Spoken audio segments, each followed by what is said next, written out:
Et on se retrouve donc ici au One to One Monaco. Merci de nous suivre sur les réseaux sociaux. Cette intervention est aussi enregistrée pour après cet événement. Merci à tous les trois. Je suis extrêmement bien entouré, extrêmement content de vous accueillir sur ce plateau. Donc Julie Hardy, partenaire de The Brain Tech Group. Absolument. C'est bien ça. Spécialiste du marketing digital. Philippe de Chanville, co-CEO de Mano Mano. On ne présente plus Mano Mano, marketplace dans le domaine du bricolage et du jardinage. Absolument. Merci beaucoup. Et le grand Mathieu Stéphanie, entrepreneur, hôte des podcasts Génération Do It Yourself et de La Martingale. Si un jour on m'avait dit que j'étais grand, je n'aurais pas parié dessus. Merci à tous les trois, en tout cas, d'être sur ce plateau au One to One Monaco. On a à peu près 20 minutes, 25 minutes. Julie, vous avez un avion dans pas très longtemps. Donc, on va commencer par vous et on vous libérera dans 5-6 minutes maximum. Qu'est-ce que vous avez retenu? Donc, ce matin, il y avait un workshop avec vous, Mathieu Stéphanie, devant des dizaines d'entrepreneurs, de dirigeants du retail sur l'intelligence artificielle. Comment on implémente de l'IA dans son organisation. Première question, Julie, qu'est-ce que vous avez retenu justement de ce workshop? Alors moi, j'ai retenu d'abord que l'intelligence artificielle ça fait très longtemps qu'on le met en place. L'intelligence artificielle générative, ça a été plutôt une découverte il y a 3 ans pour la plupart des clients, des consommateurs à qui on s'adresse. Mais aujourd'hui, c'est une façon totalement différente, d'ailleurs, pour les consommateurs, d'aborder même leurs besoins de marque, puisque ça devient de plus en plus, et c'est grandissant, une interface pour les consommateurs qui cherchent des marques. Donc, par rapport à un search, je dirais, qui est la façon classique, aujourd'hui, les jeunes posent la question à des LLM, à des chat GPT, qu'est-ce que je dois consommer? Et 70% des moins de 29 ans ont été impactés dans leurs décisions de consommation par des LLM. Et alors, comment vous prenez ça en main? Après, je vais faire un petit tour de table, mais comment vous prenez ça en main, vous, dans votre organisation, justement, ce sujet de l'IA? Nous, on le saisit comme une opportunité, évidemment. On a développé une solution qui s'appelle Share of Model et qui permet justement d'accompagner les marques sur être non seulement visible par les LLM, mais mieux être en tout cas recommandé par les LLM, parce qu'aujourd'hui, c'est les nouveaux influenceurs. Donc ça, c'est une partie importante. Ça implique aussi de s'organiser quand on est une boîte, parce que ça implique de produire du contenu de telle sorte que les LLM piquent le contenu, en tout cas qu'on rentre en fait dans les datas qui restituent en fait je suis désolée, je suis complètement crevée. On est en live là, oui, ou pas? On est en live. Ah, merde. Mais toutes ces datas qui sont à l'origine en fait des contenus qui vont être produits. Exactement, sources, et qui vont être recommandés, du coup, des sources de recommandation. Donc ça, c'est hyper important. Et évidemment, on apporte une solution qui s'appelle Pencil, qui est du end-to-end, et qui produit du contenu qui s'adresse aux marques et pour être aussi reconnu par les LLM. Et j'ai vu, moi, pour en rajouter, une petite démo de Pencil rapide ce matin, mais c'est vrai que c'est assez incroyable, moi qui viens du monde des agences à l'origine, de voir le nombre de créations qui peuvent être faites pour une même marque, avec la pertinence en fonction en face des audiences, des plateformes et des choses comme ça que vous êtes capable de faire pour en plus quand même beaucoup de très gros groupes, je crois. Ouais, on travaille avec 6 des 10 plus grands annonceurs mondiaux. Vous pouvez les citer? Je peux en citer certains, mais des Français, en tout cas, je peux citer Danone, L'Oréal, et puis des acteurs comme Google, mais la partie marketing de Google, notamment. Donc voilà, quelques exemples comme cela. Philippe de Chanville, qu'est-ce que vous avez retenu, vous, de ce workshop? Si on devait résumer l'idée globale, c'était de dire, aujourd'hui, l'IA, on sait qu'elle est présente dans les entreprises. Beaucoup de gens l'utilisent sur des applications simple, de base, autour du service client, du code avec copilote, etc. Il y a des milliers d'autres usages possibles. Ça peut rentrer dans toutes les équipes, à tous les niveaux, et y compris au niveau des dirigeants. Et un des sujets qu'on a exploré ce matin avec les ateliers qu'on a fait, c'était de dire, est-ce que nous, dirigeants d'entreprise, personnellement, est-ce qu'on est concerné par l'IA générative et est-ce que ça peut changer quelque chose dans notre quotidien? Et la réponse est, Mathieu? Pas tant. Non, mais c'est vrai, Pourquoi c'était un peu l'image que j'ai pris pour essayer d'éveiller un peu les consciences, mais j'ai eu ce rendez-vous il y a quelques années en Tunisie dans un grand bureau. C'était vraiment le bureau à l'ancienne de cet immeuble des années 60, immense en marbre, etc. Et ce grand patron qui se faisait imprimer ses emails tous les jours, et puis toutes les 24 heures, il avait l'impression de ses emails, il les lisait, il a noté, ou il parlait à son assistante ou ses assistants. Et puis voilà, donc rien que pour répondre aux emails, ça mettait au moins 24 heures pour faire un aller-retour. Et tu te dis, bon, bah, aujourd'hui, il y a plein de gens. Et lui, il attendait que les gens autour utilisent les emails, évidemment. Mais ce n'était pas pour lui. Et aujourd'hui, il y a quand même énormément de patrons, de CEO et de gens comme ça qui parlent d'IA tout le temps, qui ont compris l'IA, mais qui ne l'utilisent jamais. Et ça, c'est... Et pourquoi ils n'utilisent jamais? Parce qu'ils pensent que ça ne les concerne pas. Et en fait, selon moi, c'est faux. Alors après, c'est vrai qu'on m'a un tout petit peu pris, je voulais pas d'ailleurs restituer ça, mais au dépourvu dans l'atelier que j'animais, la table ronde derrière, enfin le petit atelier, parce qu'on dit tu es dans l'injonction à utiliser l'IA. C'est vrai. Non, je suis pas d'accord. Non, mais T'as raison. j'exagère un peu. Alors, Julie et après Philippe. Non, mais tu as raison. Alors moi, tout à l'heure, on m'a posé une question qui était intéressante et on me disait, mais est-ce que c'est générationnel? Non, c'est pas uniquement générationnel, parce qu'il y a des CEO qui ne sont pas nécessairement dans la population la plus jeune, voilà, et qui, eux, se saisissent complètement du sujet, qui s'y intéressent, qui demandent des démos eux-mêmes, qui utilisent eux-mêmes, et qui en font d'ailleurs une priorité stratégique pour leur entreprise. Parce qu'aujourd'hui, en fait, le bénéfice, aujourd'hui, je ne vous parle pas de demain, je ne vous parle pas de à 5 ans, le bénéfice aujourd'hui, que ce soit en top line ou en bottom line, il est significatif pour une boîte. Donc en fait, c'est non seulement un manque à gagner, mais c'est aussi un manque d'opportunité de créer finalement une différenciation, un élément de différenciation de supériorité. Ça devient en fait un manquement stratégique en fait, de ne pas y aller. C'est-à-dire qu'aujourd'hui, ne prendre la décision consciente de se dire ouais, non, c'est pas pour moi, là. C'est un gros risque. Ouais. C'est prendre un risque pour l'entreprise énorme. Ouais. Philippe, ouais. C'est une erreur professionnelle en tant que dirigeant, on peut se le dire. Ça, c'est certain, parce que les entreprises fonctionnent différemment demain, avec des comptes de résultats, une organisation des équipes différente, avec de l'IA versus sans IA générative. Donc ça, c'est certain.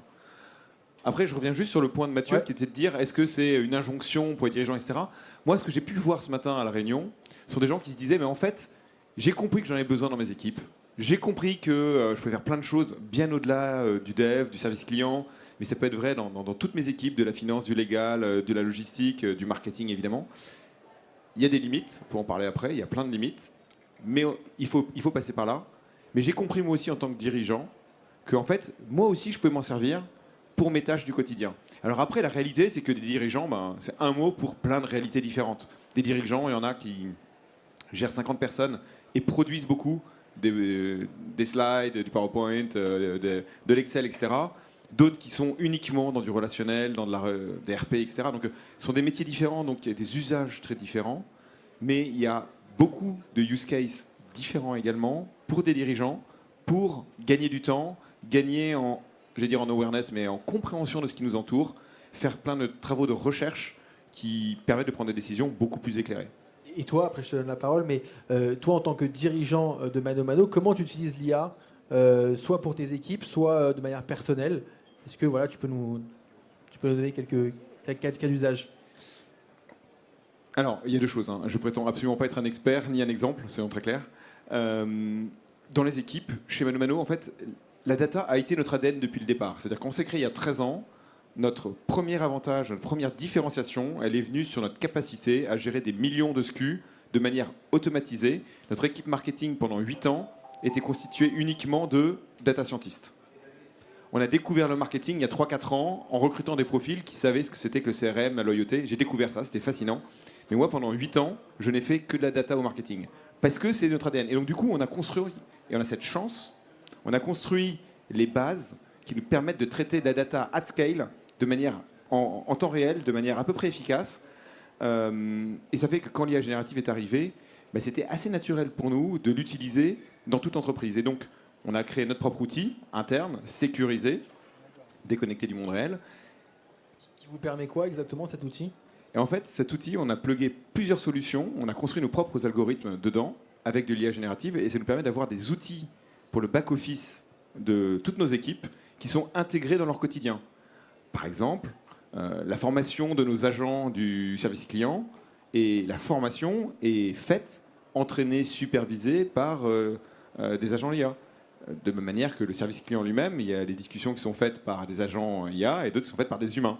Mais ça, c'est vrai au service client, c'est vrai à la finance, c'est vrai au légal, c'est vrai chez les commerciaux, c'est vrai à la logistique. Et ce sont des outils qui sont intégrés dans le back-office qu'utilisent les équipes. Il faut bien comprendre que ce n'est pas une injonction top-down. C'est venu dans toutes les équipes des gens qui disaient « on a l'habitude de travailler avec la data ».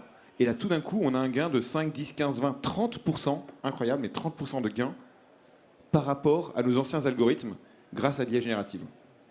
Toi, tu leur as dit quoi, Mathieu, ce matin? C'était quoi les grands messages pour prêcher un peu ou pas, mais pour prêcher la bonne parole de l'IA? Comment on implémente de l'IA dans l'entreprise? C'était quoi des grands messages? C'était tout le défi. Hein. C'est que il y a des grands messages, mais nous, on voulait aller au-delà des messages et rentrer dans l'action.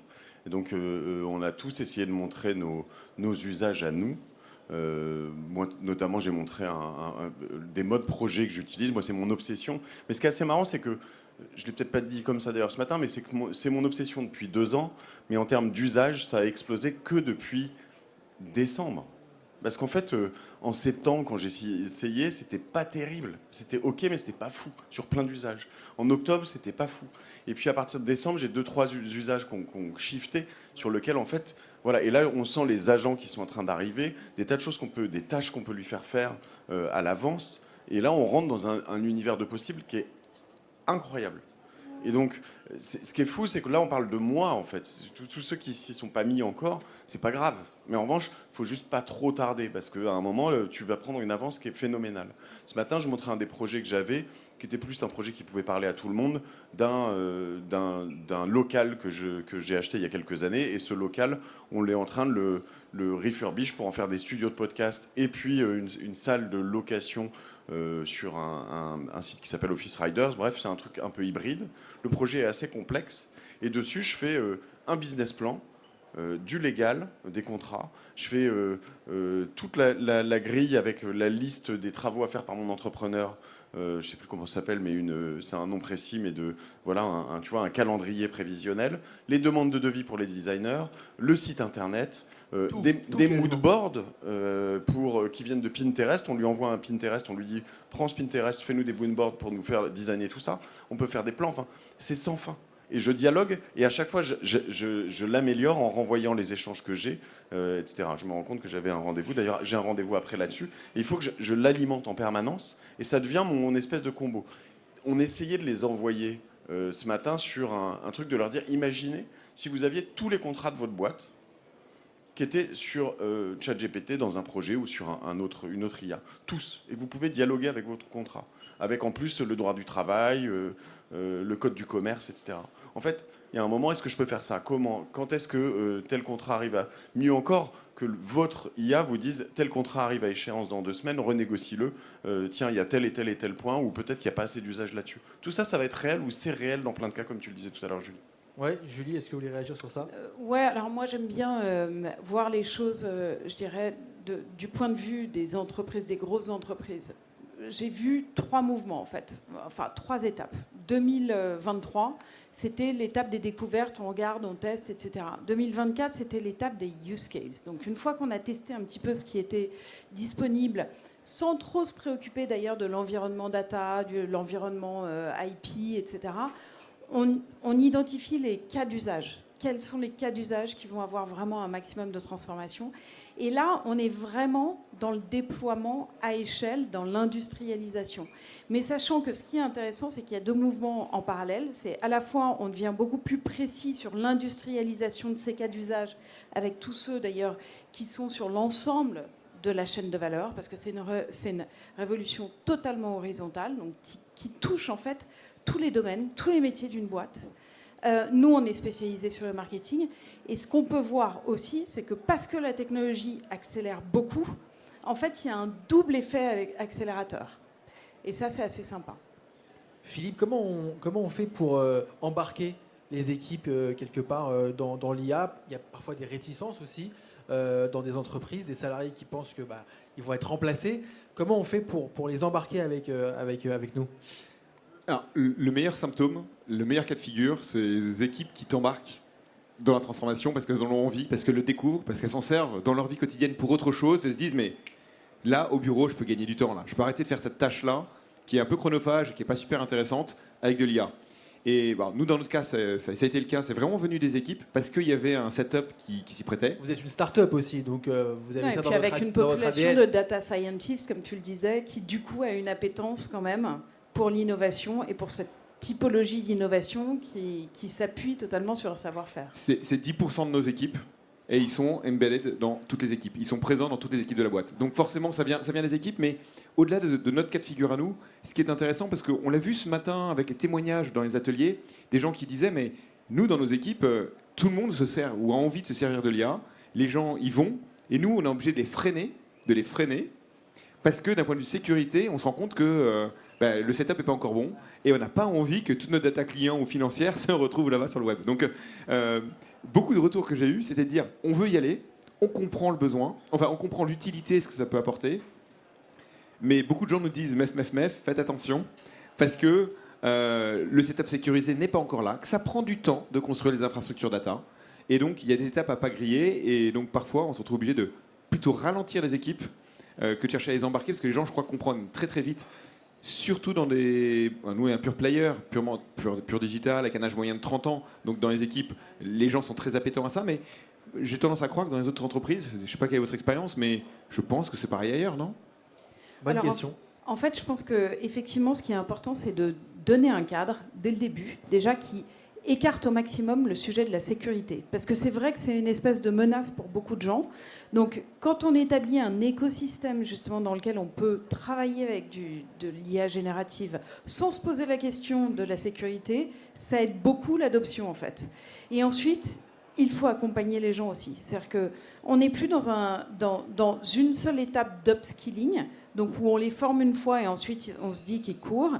C'est un upskilling permanent, donc c'est vrai qu'il faut les accompagner avec vraiment du change management en fait. C'est-à-dire que c'est une méthodologie de travail qui est différente, une façon de travailler, une façon de prendre du feedback avec la machine aussi, qui est tout à fait différent.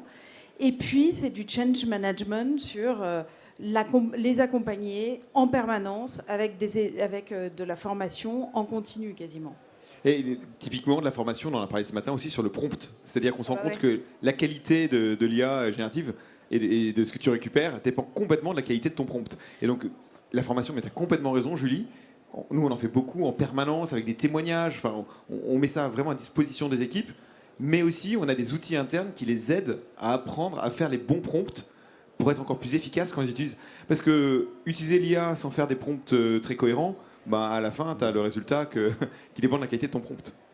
Alors Julie, est-ce qu'on vous libère ou est-ce que vous avez encore quelques Merci minutes beaucoup. pour rester? Julie qui a un avion à prendre dans quelques Merci minutes. pour tout, Julie. Donc merci pour beaucoup aujourd'hui. d'avoir été C'était avec passionnant. nous, Julie Hardy, partenaire de The Brain Tech Group, je vais y arriver. Mathieu, quel conseil on peut donner aux gens qui nous regardent quand tu es chef d'entreprise pour mettre de l'IA dans son organisation? C'est quoi les conseils pratico-pratiques quelque part qu'on peut livrer comme ça, 3-4 conseils, je ne sais pas si tu en as quelques-uns à nous donner. En fait, c'est le plus vertigineux, le plus compliqué, c'est qu'au début, tu te demandes par quoi commencer. Et en fait, il faut juste faire un pas en avant. Ce matin, la conclusion qu'on a dit, c'était de dire à tout le monde, finalement, vous êtes au one-to-one, vous allez faire plein de rendez-vous. A priori, normalement, dans ces moments-là, tu prends des notes. Prenez vos notes. Même sur un carnet comme ça, tu peux le prendre en photo, il va comprendre ton ChatGPT. Donc, tu prends tes notes et à la fin, tu lui demandes de te les classer, de t'en faire un résumé. Tu vas lui demander, tu vas l'interroger, pose-moi des questions pour savoir lesquelles j'ai préférées, va chercher des informations complémentaires sur le site internet, va trouver, etc. Et fais-moi un grand débrief pour mes équipes. Et ça, en fait, ces notes, elles te serviront plus tard probablement. Va chercher des concurrents américains ou des concurrents, etc. Qu'est-ce qui se fait de mieux en la matière, etc. En fait, c'est juste commencer toujours sur aujourd'hui le cas d'usage et se dire, en fait, tous les jours, j'y passe 10 minutes, une demi-heure. C'est un peu comme le sport, en fait. La course à pied, tu fais pas un marathon du jour au lendemain. Mais au début, il faut sortir régulièrement. Tous les jours, tu vas faire 10 minutes, 20 minutes, 1 km, 5 km, 10 km. Et puis petit à petit, en fait, tu peux plus t'en passer. Voilà, l'objectif, moi, je ne cherche pas à rendre tout le monde accro. Je pense que juste, si tu le fais bien, ça te rend nettement meilleur et beaucoup plus productif. Et tu es accro maintenant ou pas, toi? À la course à pied Oui, je pourrais pas forcément m'en passer dans le sens où ce que j'expliquais aussi, c'est que beaucoup de gens ont peur de déléguer une partie de ton intelligence. Moi, je délègue pas mon intelligence sur mon IA. Je délègue les tâches qui me saoulent. Je déteste passer des heures à chercher des choses. Je déteste faire un PowerPoint. C'est vraiment pas mon délire. Même passer des heures. Tu vois, on prenait l'exemple tu prenais l'exemple des fusions-acquisitions. Quand tu vas chercher des entreprises à racheter à l'étranger, tu vas lui demander d'en identifier un certain nombre. Quand tu fais des fusions-acquisitions, j'en ai fait quand même quelques-unes, il y a un truc qui est vraiment super relou, c'est ce que tu appelles les due diligence. Tu vas aller identifier une cible, tu vas commencer à parler sur un certain nombre de choses, et puis là, tu vas aller regarder tous les documents légaux, juridiques, tous les documents financiers. Tu vas y passer des heures et des heures et des heures pour aller chercher 3 aiguilles dans une botte de foin. Okay. Moi, si je peux avoir une IA qui me dit, tiens, voilà les 3 aiguilles, est-ce que la boîte, tu l'achètes ou tu ne l'achètes pas? Est-ce qu'elle est... en fait... Je suis heureux au lieu d'avoir fait bosser. Enfin, tu vois, c'est vraiment un boulot relou. Et normalement, l'IA est capable de faire ce genre de travail. Normalement, l'IA est capable de faire du travail qui est rébarbatif. Et donc, moi, c'est là où aussi je veux automatiser beaucoup de choses. Ouais, mais pas que relou. Tu as raison, tu as complètement raison sur le gain de temps et l'efficacité. Mais un des sujets de discussion de ce matin, c'est de montrer que l'IA te fait aussi gagner du temps sur des sujets qui sont stratégiques. En fait, c'est pas que gagner du temps, ça te permet de prendre des meilleures décisions en tant que dirigeant. Typiquement, le rêve de tout le monde, et l'IA n'y est pas encore. Okay, aujourd'hui, il y a trop d'hallucinations. En tout cas, les gens avec qui on parlait ce matin n'osaient pas le faire et disaient que pour l'instant, ils ne faisaient pas confiance à l'IA pour le faire. Mais le rêve de tout manager et dirigeant, c'est d'être capable d'interroger en direct avec un chat GPT quelconque sa base de données clients pour avoir les réponses sur quel est mon meilleur parcours client, qui sont mes clients les plus rentables, comment évoluent mes cohortes de tel type de produits, etc. Enfin bref, des analyses qui sont faites en interne de manière ad hoc par les équipes avec des outils de data vis quelconques, mais qui, on le sait, prennent du temps, ne sont pas toujours complètement cohérents. En fait, le rêve de tout manager, c'est d'avoir cette information-là. Quand on se réveille à 2h du matin en se posant des questions, pouvoir questionner ton IA, avoir la réponse et te rendormir serein, ou en tout cas, voir si c'est une bonne idée, une mauvaise idée. Là, c'est plus qu'un gain de temps, c'est informer ta décision et être capable de prendre des décisions pragmatiques dans le bon temps. Sauf qu'aujourd'hui, c'est pas prêt. Moi, dans la lignée, quand je me réveille à 2h du matin, souvent c'est parce que j'ai une nouvelle idée ou quelque chose comme ça. Je vais commencer toujours désormais un nouveau projet sur ChatGPT qui va, en écrivant un peu l'idée, les choses. Après, je me rendors serein. Et le lendemain, je vais l'agrémenter, mettre les échanges de mails qu'on a pu avoir sur le sujet dans les jours qui suivent, lui faire faire une veille concurrentielle, etc., etc. Donc, l'idée, c'est quand même toujours d'avoir une sorte de mini, on prenait cet exemple, et c'est Anka qui était là, Anka Marola, qui est la CDO de Sephora, un mini BCG, McKinsey dans ta poche tout le temps. Et quand c'est bien construit à la fin, Personnalisé. et personnalisé, à réponse immédiate ou quasi immédiate selon les IA que tu utilises, en fait, il y a un moment, enfin, ça fonctionne, quoi. Ouais. Ce qu'il faut juste... On n'a plus beaucoup de temps, mais vas-y. Un dernier point, parce que c'est probablement le dernier, en tout cas de mon côté, c'est bien d'avoir un mini BCG en ta poche. Le seul problème, c'est qu'il faut aussi une mini centrale nucléaire dans l'autre. Parce que c'est le dernier point qu'on a abordé, c'est que ça consomme de l'énergie. Bien sûr. Il y a un vrai impact environnemental et que entre une requête sur Google et une requête sur ChatGPT, c'est pas du tout la même consommation d'énergie. Donc un des sujets, mais moi j'ai confiance dans le fait que dans les mois qui viennent, j'ose pas dire semaines, mais mois, c'est pas dire années, il y a une vraie évolution qui va aller vers une bien moindre consommation. On le voit déjà un peu aujourd'hui. Un IA frugal. Bien plus. On en a besoin parce que sinon, c'est sur le long terme, c'est pas sustainable. Mais c'est un des points qui a été relevé aujourd'hui en disant oui, c'est l'avenir. Par contre, il y a encore quelques changements à apporter. C'est essentiel. Merci infiniment à vous deux, Philippe de Chanville, co-CEO de Mano Mano, et Mathieu Stéphanie, entrepreneur, hôte des podcasts Génération Do It Yourself. Merci. Et de la Martingale. Merci à tous de nous avoir suivis. Merci Merci beaucoup et bon salon.